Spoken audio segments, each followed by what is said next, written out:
Global happenings today. We communicate, we analyze global news. Stay tuned. Hello, beautiful people. Welcome to Global Happenings today. Two agitators have been kept in detention in separate countries. One is Mazen Namdekano in Nigeria, and the other, his counterpart, is Sunday Adeyemo, otherwise known as Sunday Igboho, also kept in Benin Republic. For that of Mazen Namdekano, the elder statesman, at one time or the other, the governors, and especially his people and his followers have been very strong advocates of for his release from the detention of DSS in Nigeria. But for that of Sunday Adeyemo, otherwise known as Sunday Igboho, it has been majorly an elder statesman and a fellow compatriot in Oduduwa Republic actualization as Professor Akintoye, that has been a very strong advocate for his release and is doing all that he can to see to the release of Sunday Adeyemo.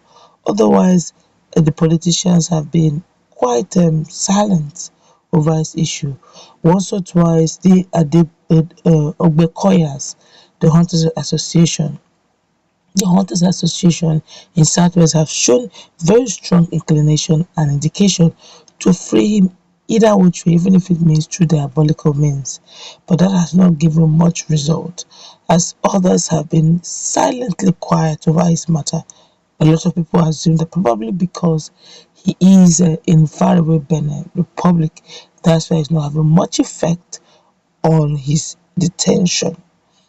But as we speak right now, Sunday Adeyemo have decided to find a way around his release. We're going to find out in a moment how he intends to do that. But before we do so, we'd quickly like you to subscribe to our channel if you have not done so already by clicking on the red subscribe button. Beside it, you see a bell notification icon. Please go ahead, click on it to get notified as soon as we update our channel on YouTube. Well, the Yoruba Nation agitator Sunday Adeyemo, aka Sunday Igboho, has begun negotiations with Benin Republic government over his health status. It was reported that Benin Republic had renewed the incarceration of the embattled agitator for another 6 months. It also shows that the 49 years old agitator has spent over 227 days in Benin Republic prison. Many supporters have lamented about the continuous detention of Igboho without trial. The legal battle to either extradite Igboho to Nigeria or hand him back his freedom has witnessed a series of dramatic twists and turns. Protesting his continued detention, the agitator had dragged the government of Republic of Benin before the ECOWAS Court of Justice. Igboho reportedly asked the regional court to award him $1 million as general damages for each day he has been imprisoned in the country. But the ECOWAS Court of Justice said that it has not received any matter relating to the trial of Igboho. This is strong. Counsel for the detained activist, Chief Yomi Aliyu, in a statement on Thursday titled Purported Release of Sunday Igboho, said, kindly discountenance any news about the release of Chief Sunday Adeyemo or that he is on his way to Germany. It is not true, please. With the assistance of a worldwide renowned professor and Prof.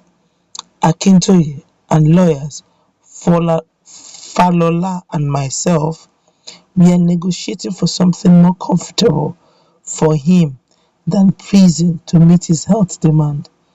Advise you to remain calm and prayerful.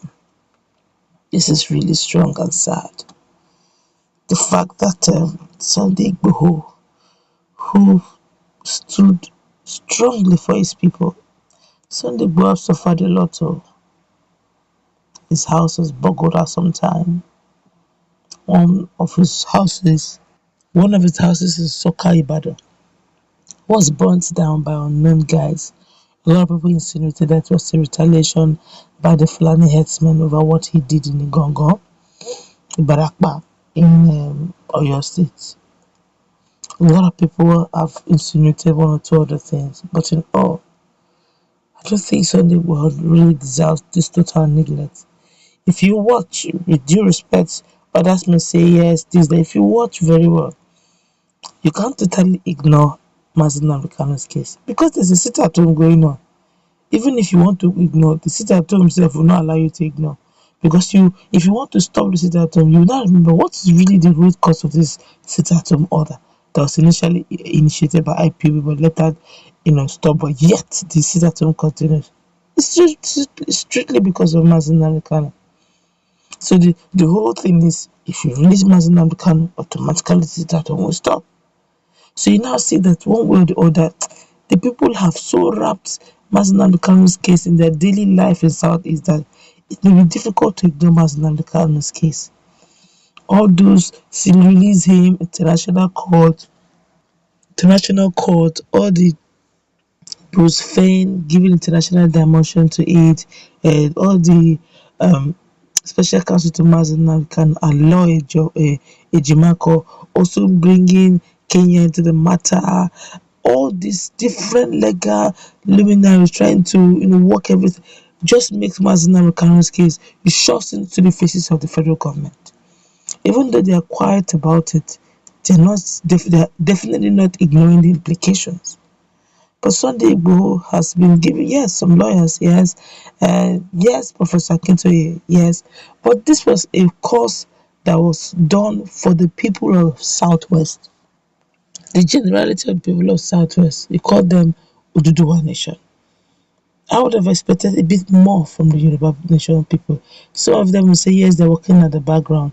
But Adeyemo is actually having health issues.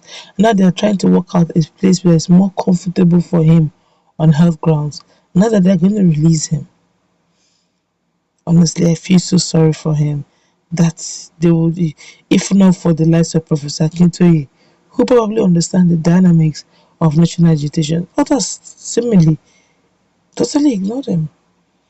As in, they just left him to his fate. Maybe I guess when he comes out, they will crawlishly and stylishly come around and say, actually, what we are doing here, we've not really seen any agitations apart from Egbekoya, the Egbekoya hunters group that decided that this enough is enough. They can actually use a diabolical means to bring him out of prison. Other than that, others are pretending that Sunday DMO didn't happen. They're pretending that Sunday DMO didn't, nothing happened, as in, it's not in the radar. And I feel it's not fair. Speak up. He didn't steal. His case self is not as tactical. In fact, if you want to look at it, he didn't do as much as what Mazi Nnamdi Kanu did. Mazi Nnamdi Kanu gathered crowd, if you want to go by. But they should have really easily let him go. Some person said the very day he touched the Fulanis was the day he dug his nemesis. Whatever the case is, let's meet in that conversation. What's your take on this?